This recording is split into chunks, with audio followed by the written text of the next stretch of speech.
lecture. Before I welcome our speaker, a couple of announcements. Tomorrow, Tuesday, the weekly seminar.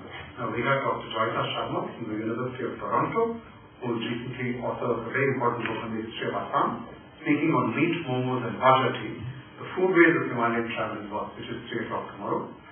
We also have a public lecture, which will be at 5:30, it's not 5, it's written here, 21st Century Maoism in India by Jairam Ramesh, Union Minister of Rural Development. It's preceded by a tea, which will be downstairs in the auditorium. And on Tuesday next week, we have a talk by Senior Fellow of the NMMS, Professor Partha Ghosh, again part of India and the wider world, our series, Making Sense of Cross-Border Migrations in South Asia. And on the 30th of January, which was the anniversary of the assassination and murder of Mahatma Gandhi, we have D. Geeta, an author, playwright, and independent researcher, speaking on traveling with non-violence, 3 stopovers. It's a pleasure to welcome a very dynamic young scholar, Sreemati, who is working for her doctorate presently in the Department of History at Harvard University. Her research mainly focuses on the economic, political, and social history of the modern Middle East. Not often that has been mostly we have such speakers. I was racking my brains, I came up with one who spoke in the annex.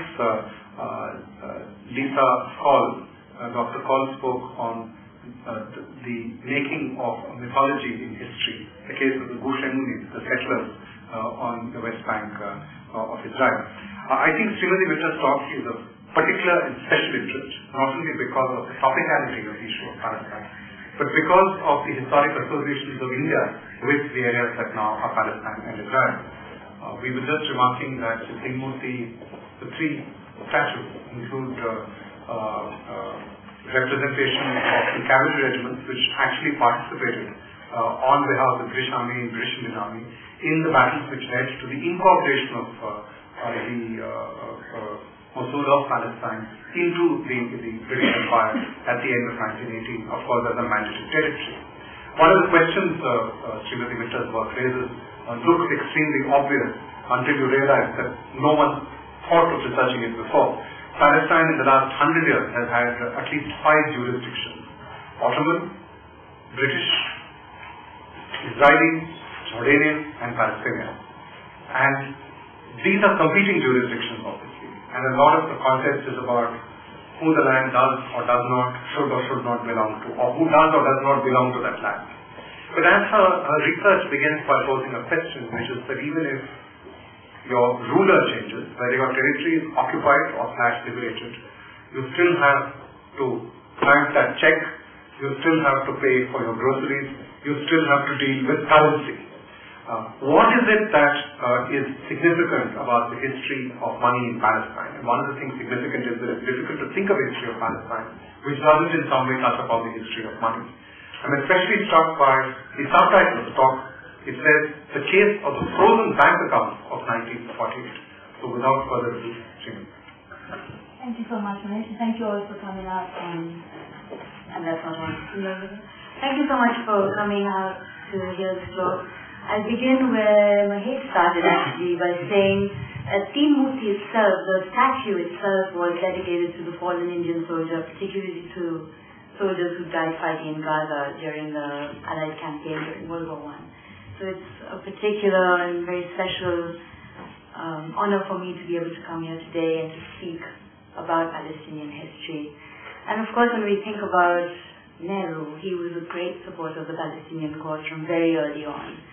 And he also, along with Nasser, did a lot for the Palestinian cause much later on. And that, unfortunately, has changed. And one of the things that is very dear to my heart, and one of the many reasons why I work on Palestine, which is an unusual thing as an Indian scholar to work on, is because I think India had a very long and old association with the Middle East, which seems to have lost today in its present foreign policy leanings.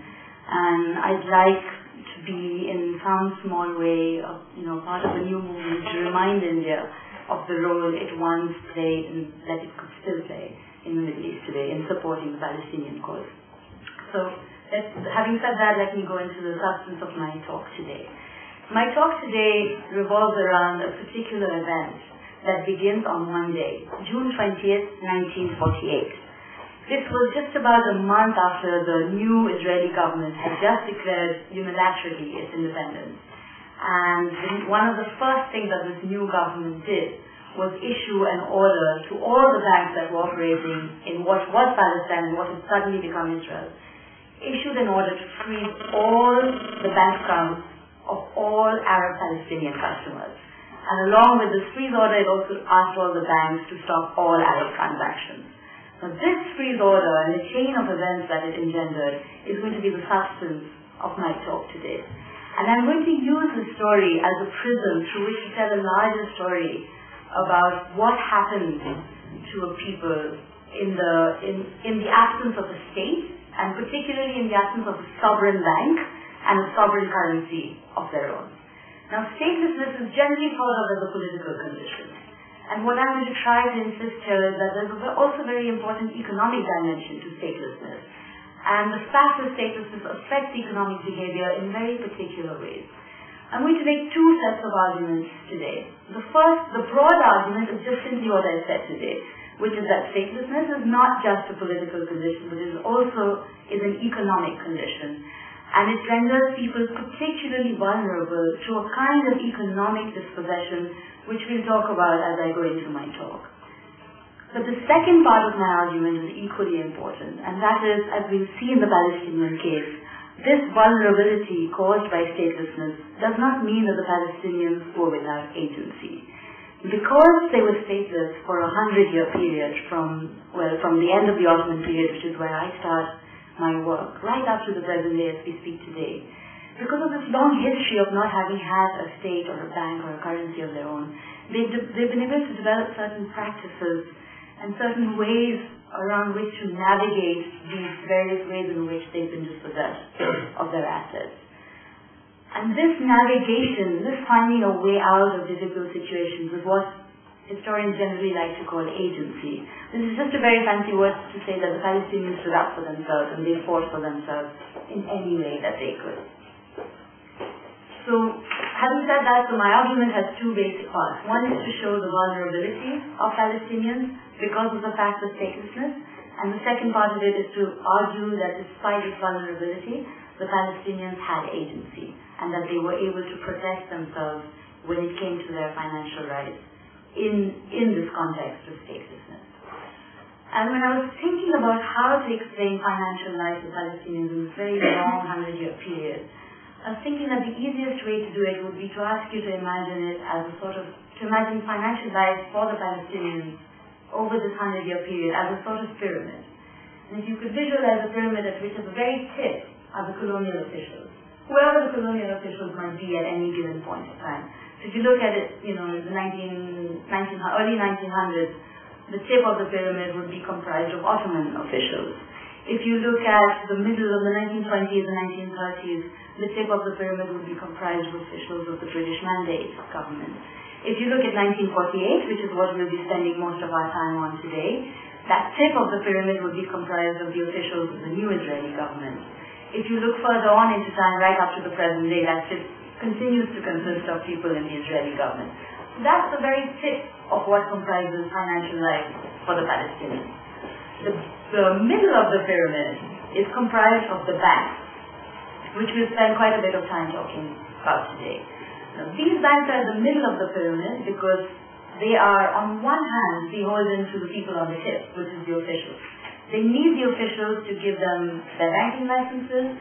They need them for regulatory approval and all sorts of permissions. So they're sort of sandwiched between the officials on one side, but they also are dependent on customers for their business.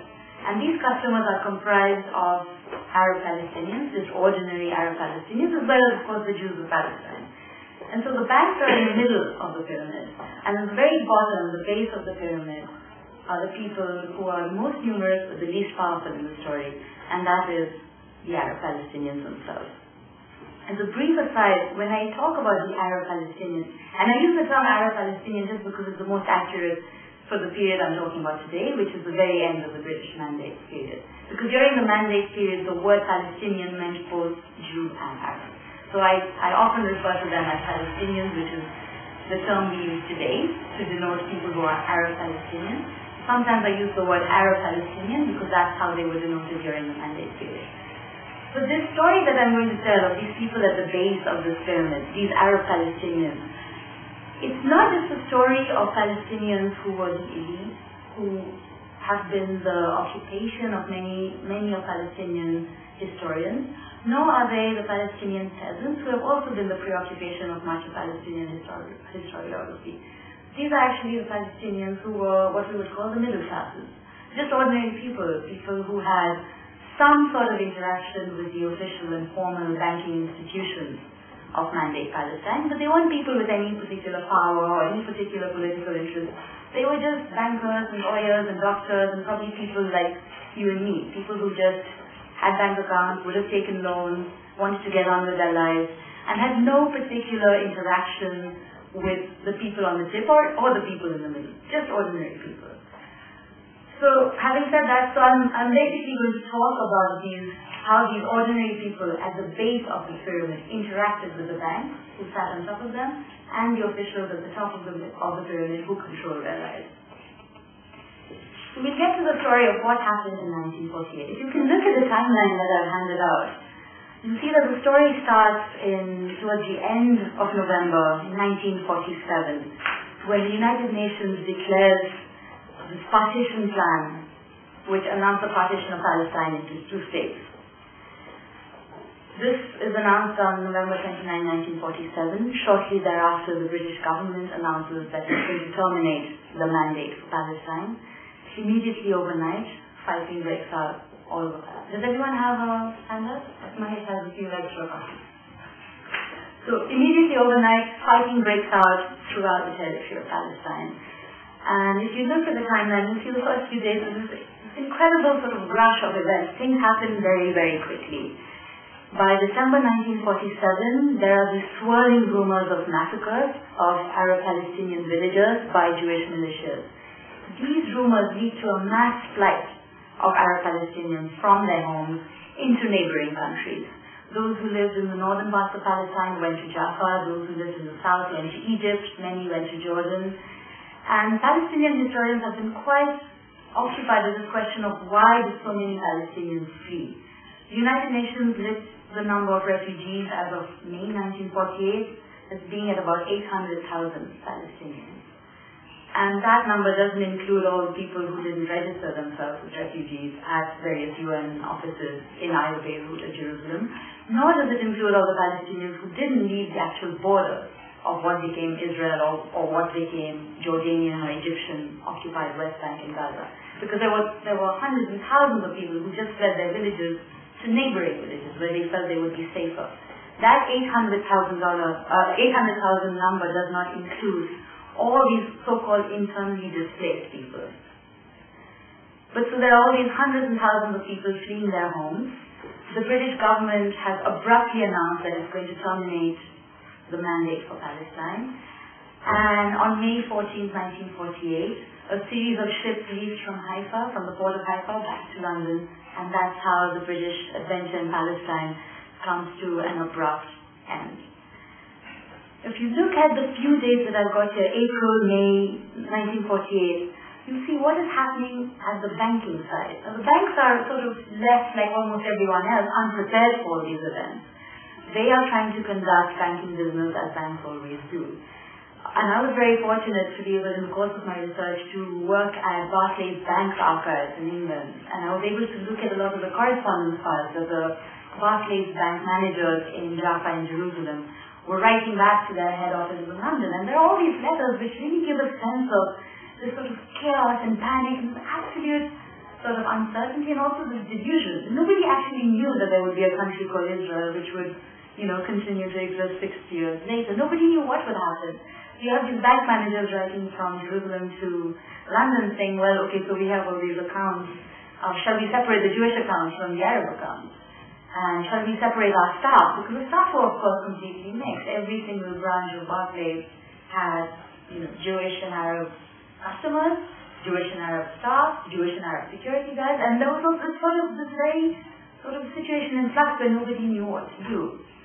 And my story today centers really around Barclays Bank, just because that's where most of my source material comes from. But there was another big international bank similar to Barclays Bank called the Ottoman Bank. And these were really the two main banks, the two main international banks that were operating in Palestine at the time. So it's Barclays Bank and Ottoman Bank. There was also a small local bank called the Arab Bank. This was a Palestinian bank owned and run by rich Arab Palestinians, and they had only Arab Palestinian customers. But Ottoman Bank and Barclays Bank had both Jewish and Arab customers, and they were both large international banks with branches all over the Middle East, branches all over the world. And the employees and local branch managers of these banks had no idea what to do in May 1948 when overnight the British said, goodbye, we're done with this adventure and we're leaving, and here are the keys of Palestine, we're leaving this to the UN.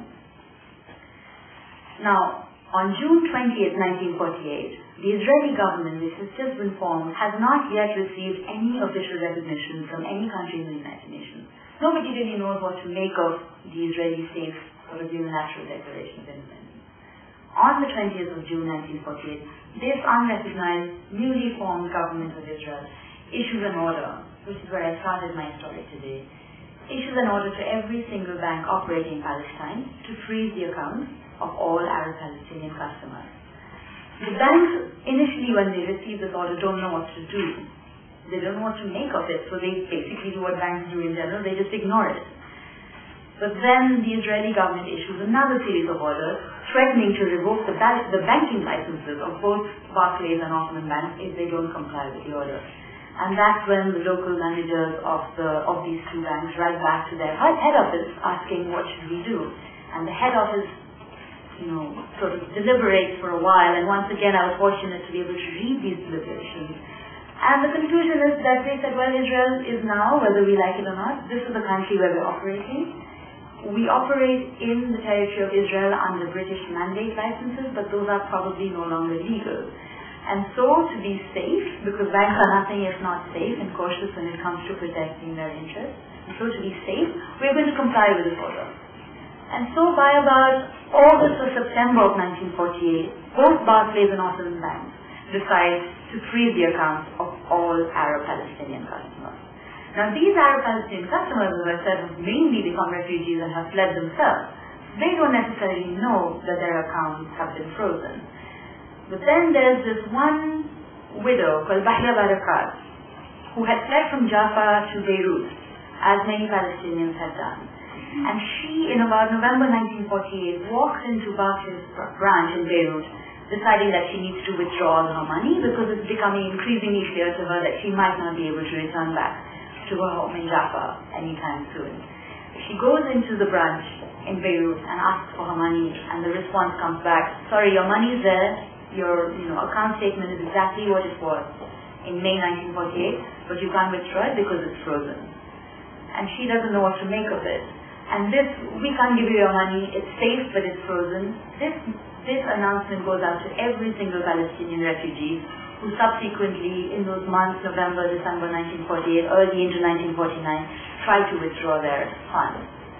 Every single Palestinian who had a bank account in Palestine, as of May 1948, lost access to their bank account.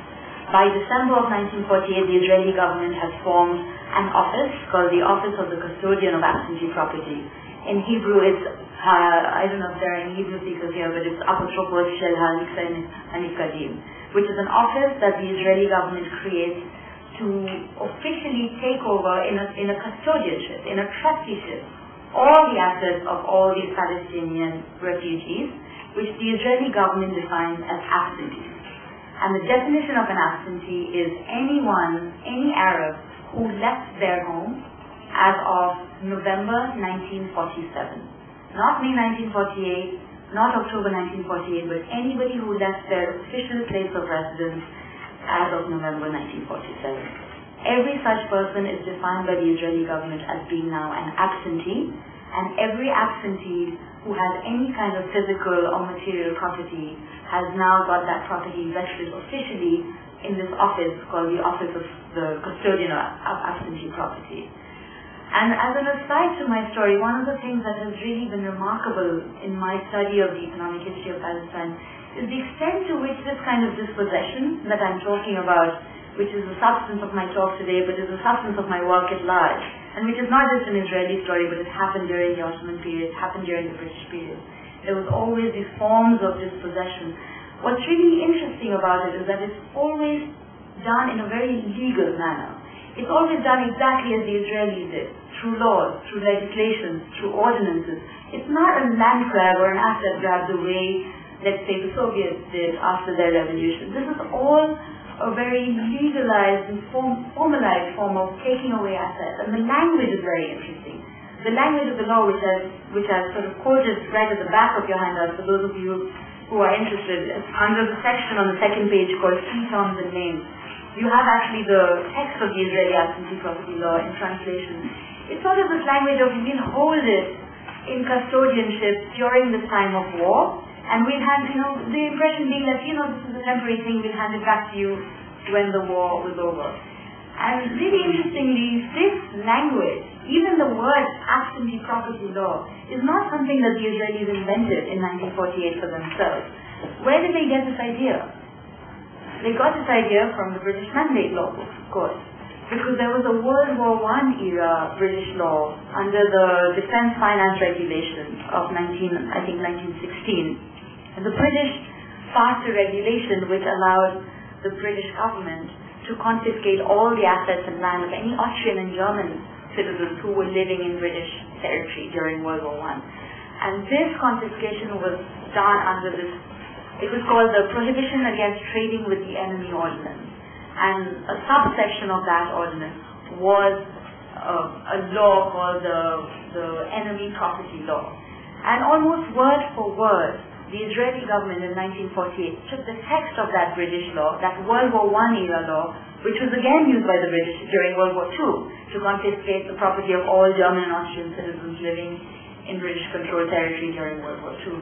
Almost word for word, this law was taken by the Israelis from British Mandate Law books, converted into Hebrew, and applied only to Arab Palestinians. So I think a subsection of my research is to sort of examine how dispossession occurs in these kinds of formal and legalized ways, not just by the Israelis, but by every single government that I've looked at which have operated in Palestine during this time. So, to go back to our pyramid, which I'd asked you to picture at the beginning of my talk, we have the tip of the pyramid, which are the Israeli officials in this case, who have issued this order to all the banks, saying please confiscate and freeze all the bank accounts of the Palestinians. At the middle of the pyramid, we have the banks, which were initially not sure what to do with this order, but eventually just decided to play it safe and freeze all the accounts as told to do so that they don't lose their licenses.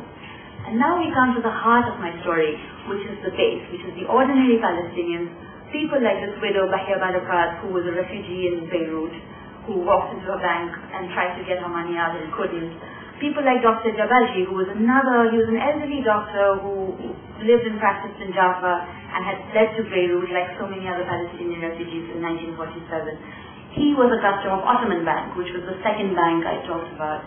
He similarly went to the Ottoman Bank branch office in Beirut, trying to withdraw his money, and similarly was told, sorry, your money's safe, here's your account statement, but you can't actually have it because it's frozen. The heart of my talk, the heart of my research concerns people like this Dr. Jabaji and this Bahia Barakat, because they were ordinary people who had no recourse to anything, and they had no one to go to. And the reason they had no one to go to was because there was no state left. There was no British mandate official they could petition, because there was no British administration left in Palestine. There was no Palestinian administration, because the Palestinians were not given any kind of statehood status in 1948. They couldn't go to the Jordanian or the Lebanese governments, where most of them were living as refugees, because these governments didn't even recognize the Palestinians as a displaced people, because they were so busy trying to decide what to do with the Israeli situation and still trying to fight. I mean, there was still war going on. You have to remember that this was all happening in the context of an official, standard war happening after the Declaration of Independence by the Israelis. The Jordanians and Egyptians are busy fighting the Israelis. They have no time to pay any attention to the Palestinians.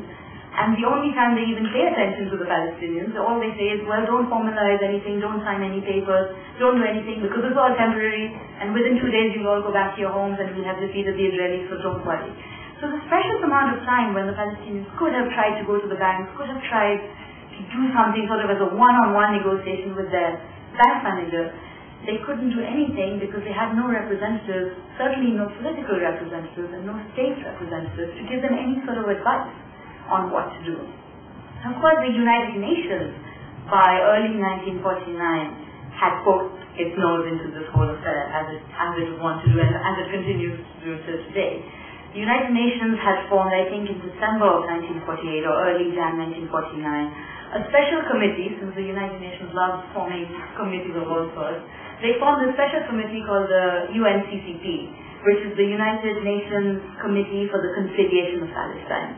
And this committee was comprised of representatives from, of course, from America, Britain, and I think there was a Jordanian representative, there was an Egyptian representative, there was a Turk, and interestingly, there were no Palestinians. Because once again, and this is actually key to my argument, there were no Palestinians because there was no Palestinian state.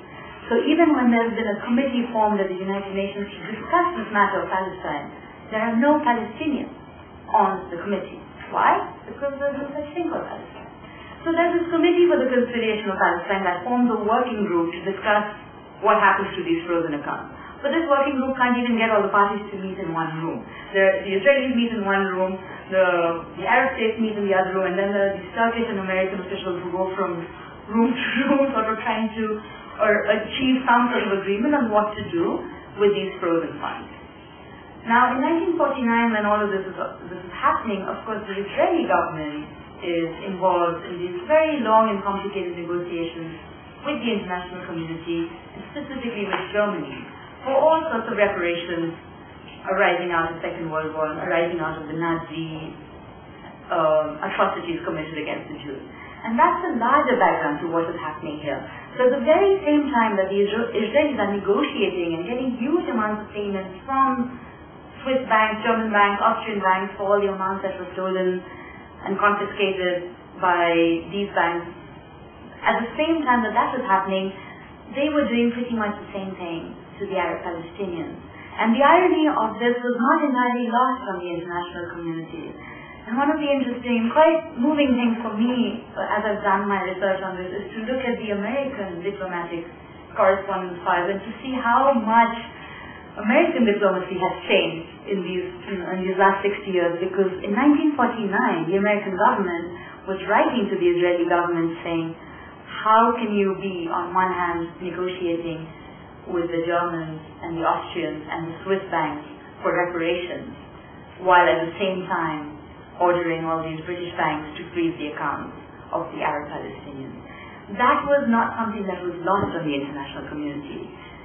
It was something that was brought up repeatedly in all these meetings of the United Nations Conciliation Committee to Palestine. And the Israeli answer to this was very simple. It was that, no, we're not confiscating anything, we're not stealing anything. This is a question of wartime. This is what states do during wartime. After all, we've taken British wartime ordinances. We haven't invented anything. We are a country at war, and we cannot release these bank accounts to these refugees, these absentees, who have gone to these countries to fight us. So never mind that this widow Bahia Barakat and this Dr. Jabaji had nothing to do with any of the fighting. The Israeli official answer was that we are not going to release these funds the same way you didn't release the funds, you being Britain, didn't release the funds of Austrian and German nationals during World War I and World War II, because you can't do that during wartime and we are at war. And the moment there's peace, rest assured, this money will be released. So the United Nations stalled on this point. Unfortunately, they couldn't even get the Arabs and the Israelis to meet in one room to even hash it out, because the Arab states hadn't even recognized Israel. Recognition wouldn't come to 1962. The Israelis couldn't even admit that they were doing anything that was out of the ordinary. And so the whole United Nations track was completely irrelevant, as it continues to be actually, according to me at least today. So that was what was happening in the international dimension. What was happening locally in Palestine? I'd mentioned there was a third smaller bank, the Arab Bank, which was a Palestinian-owned bank, which was one of the very small banks operating in Palestine during the Mandate time. Now this bank had used Barclays Bank as a bank of reserve. Barclays Bank had been sort of during the Mandate period, sort of like a quasi-official central bank, sort of like our RBI here. So every bank banked its assets with Barclays Bank. So the Arab Bank, as of May 1948, had some 600,000 pounds banked, 600,000 British pounds banked with Barclays Bank, as all other small banks had done with Barclays Bank during the mandate period. This 600,000 pounds was also frozen, naturally, because the Arab Bank was an Arab-Palestinian bank, and Barclays Bank had this huge account which was frozen. So the Arab Bank, being a bank, decided to sue Barclays Bank in London to get that money back, to get that money released. Because the Arab Bank, keep in mind, was a bank that continued to operate through all of this chaos and trauma, and it was being absolutely overrun by its own customers who were demanding to withdraw their money. And the Arab Bank paid out as much as it could, and at some point it ran out of cash, and they said, well, we need our reserves to be released so that we can pay out our customers. And the Arab Bank was actually very proud of the fact that it had refused to accept the Israeli order, that it continued to pay out every single Palestinian customer who came to it. It stopped paying out the moment it stopped having access to cash. But until that moment, it had actually paid out every single, even people who came for £10, they continued to, in defiance of Israeli orders, they continued to pay out these amounts. And it's one of the foundational myths of the Arab Bank, in fact. The Arab Bank today, in 2013, is one of the biggest banks in the Middle East. And of course, it's a Jordanian bank, there's nothing to help Palestinian people, it's just sort of one of these big banks that have offices in Egypt and Lebanon and Jordan, one very small office in Palestine today. But its foundational myth continues to be, in 1948, we never refused a single Arab-Palestinian customer, and our founder was giving out money from his pockets, apparently, whenever people came to him. But the true fact of the matter is that the Arab Bank ran out of money at some point, and turned to Barclays Bank and said, release our reserve funds. Barclays Bank said, we can't release your reserve funds because A, they're frozen, B, we don't even have them. We've turned them over to the Israeli government. And so the Arab Bank decided to take things into its own hands and sued Barclays Bank in London. Now this lawsuit, the Arab Bank versus Barclays Bank lawsuit, becomes a seminal lawsuit in banking history because it's a very, very unusual case of what are the rights and responsibilities of banks in wartime.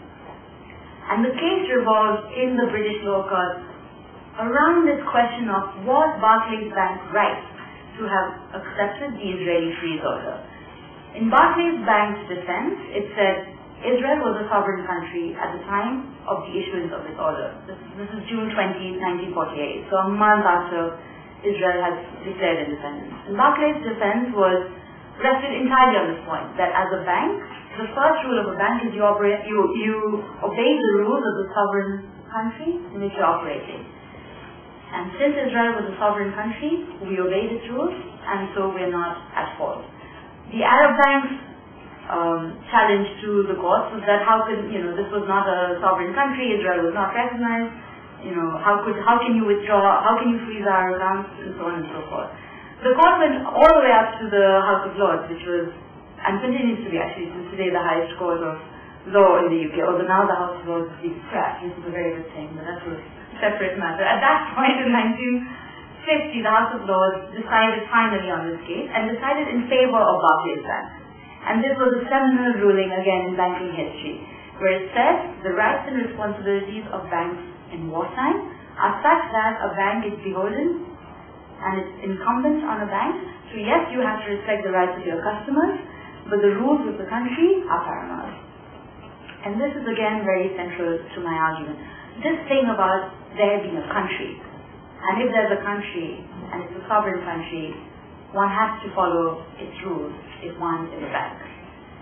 And the reason why the Arab Bank lost that case was because there was no countering country.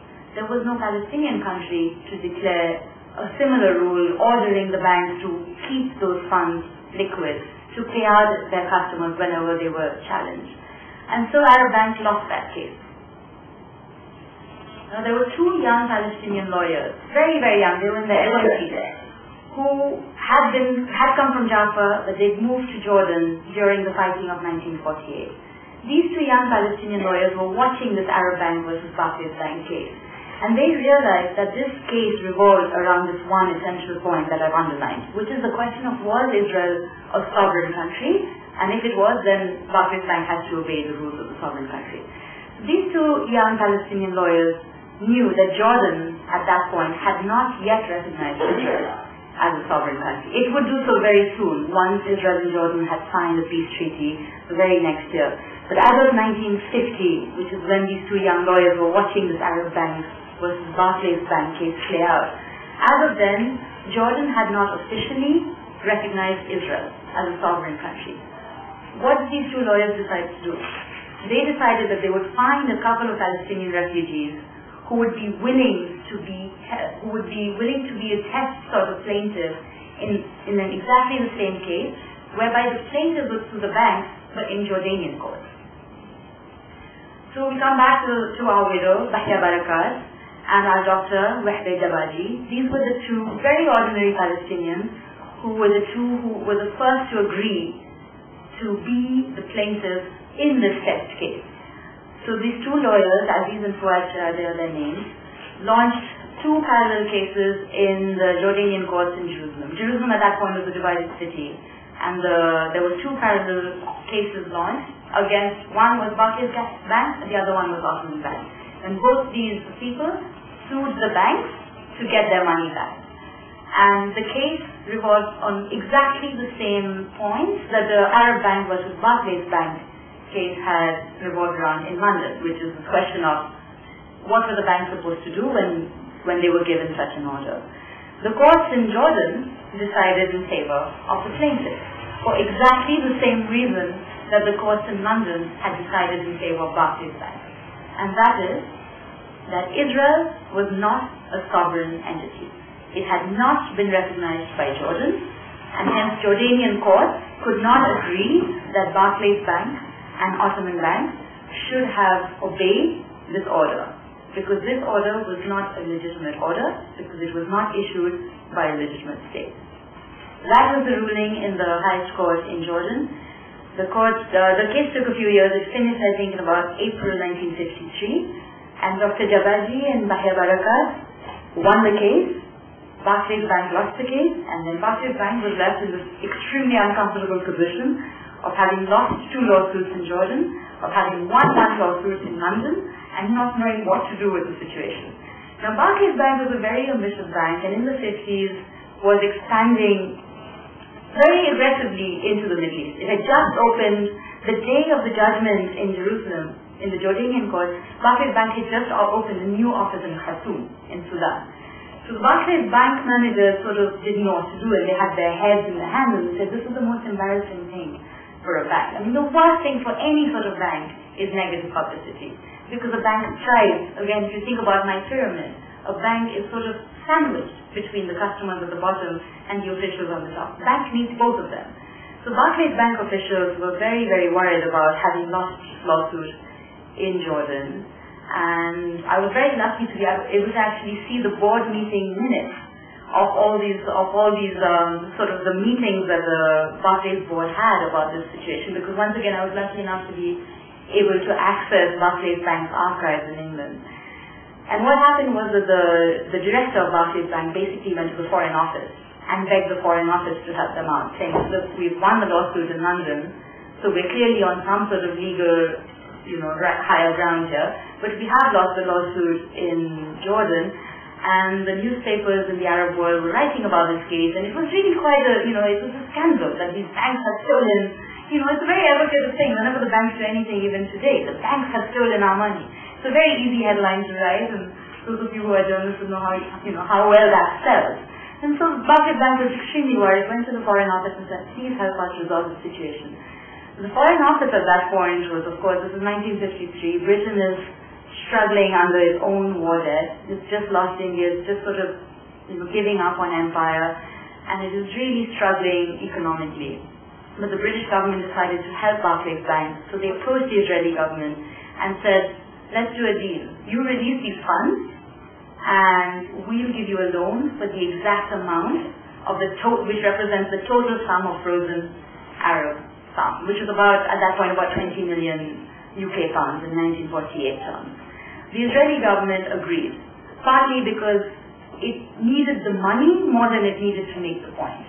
So the Israeli government ended up getting an interest-free loan from the British government in 1953 for the sum of 20 million pounds.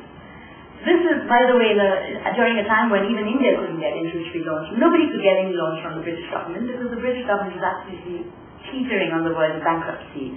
But the Israelis managed to get an interest-free loan for the full amount of the frozen accounts. The accounts were released to the banks, and then the banks slowly began the process of paying out all the Arab-Palestinian customers who for all these years have been without access to their funds. I'll end my story here because I want to leave enough time to sort of give you a broader overview of what I see as my contributions to Middle Eastern history. But I wanted to end the story on a note of triumph, that the Palestinians at the bottom of the pyramid fought for their rights through the law courts and won. But I would also like to say that it's not entirely a happy story. Because yes, the funds were released, and yes, a lot of Palestinians did get their money back, but there were still so many hundreds and thousands of people who were left out of the settlement.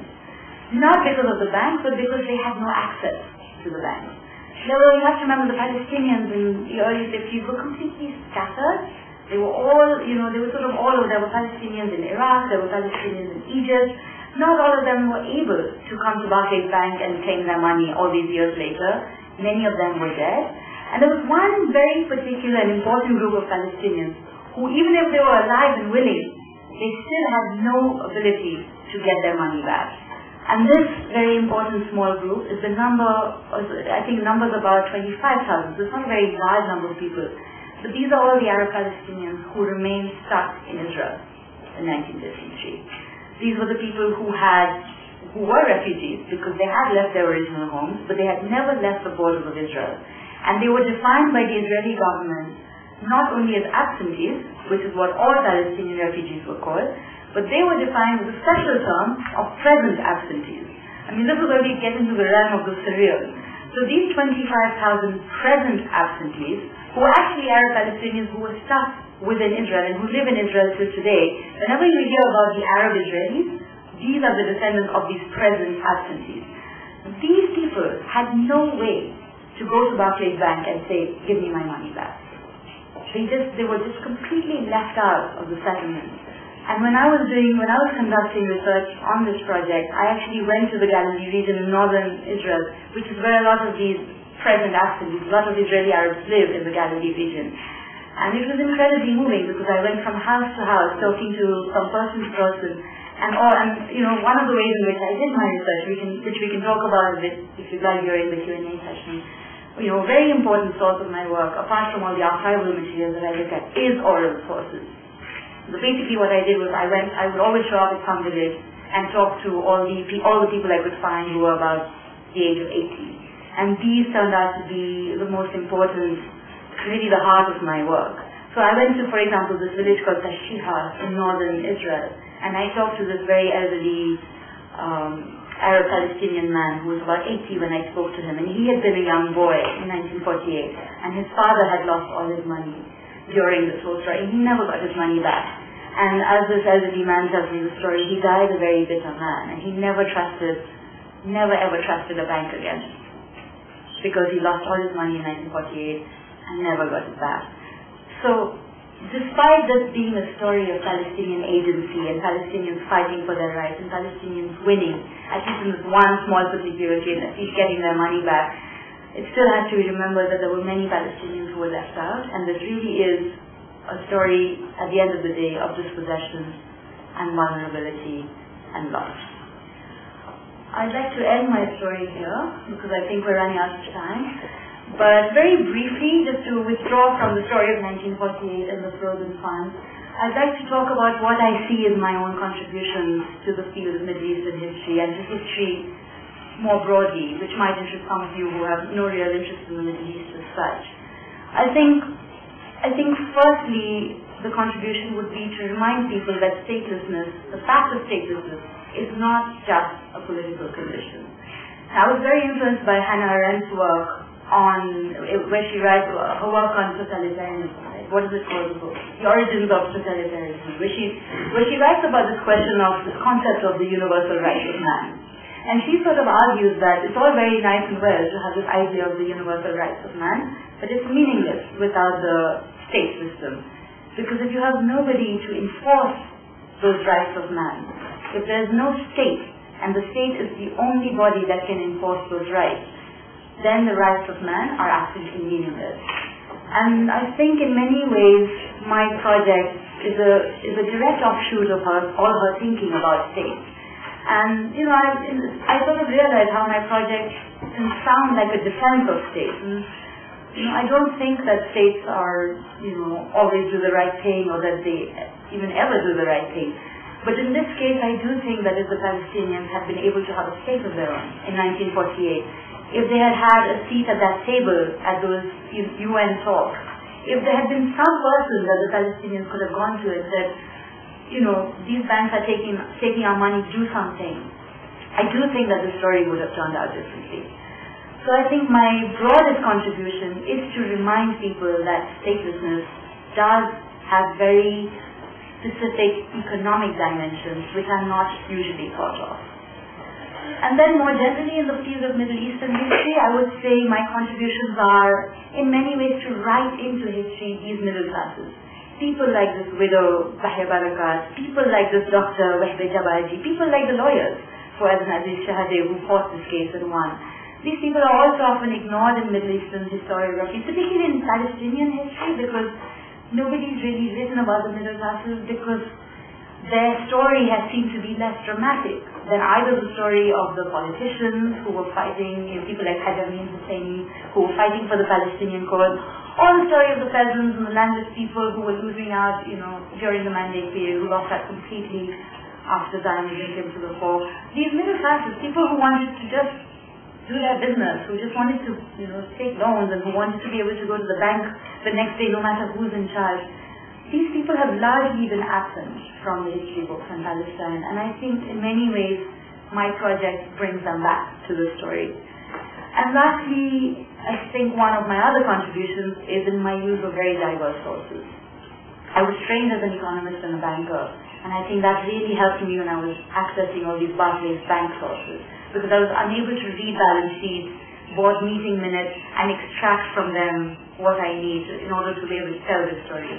And I think very few people have used banking archives to tell a story of Palestinian history. My use of oral sources is also quite unusual. I was very, very lucky to meet all these elderly 80-year-old people who are really the heart of my story. And as a brief aside, my dissertation, which I hope to turn into a book this year, is dedicated to Fouad Shahadeh, who is now 86 years old. And he was a lawyer. He was the younger brother of the two lawyers who fought that lawsuit and won in the Jordanian court. He is still alive and well today. He's 86, he's blind. He lives in Ramallah, but he's still practicing law. And he opened up his law firm's archives to me, which is why I was able to access a lot of these legal documents. And I am very, very grateful to that, because you must remember that the Palestinians, like many people, but particularly the Palestinians, have no archives. And it's very, very difficult to write a history of the people who have no state and who have no archives, because you're entirely dependent on the archives of the colonial authorities. So I worked a lot with the Israeli state archives, which are particularly inaccessible to people who are working on Palestinian history, partly because nobody who's Palestinian can actually get to the Israeli state archives. And for those of us who are foreigners and are lucky enough to be able to access the Israeli state archives, if we don't speak Hebrew, the archives are completely inaccessible, because the entire catalog is in Hebrew. So I was very lucky to be able to study Hebrew and to be able to gain at least enough reading fluency to be able to read through the catalog and find what I could. But having said that, the documents in the Israeli archives tell a very particular story, because they tell a story from the Israeli point of view, which is very useful for me in my work, but it's a very incomplete story. And the third archive I worked at was the British National Archives in London. That was again very, very useful for me to fill in the blanks and to see what the British Foreign Office was making of all of this. But once again, it's a very incomplete story, because it only tells the story from the British official point of view. And also because the British have generally been very assiduous record keepers. But in the Palestinian case, they left Palestine in such a hurry and in such a sort of helter-skelter, those ships sailing out of Haifa, that they took very little with them.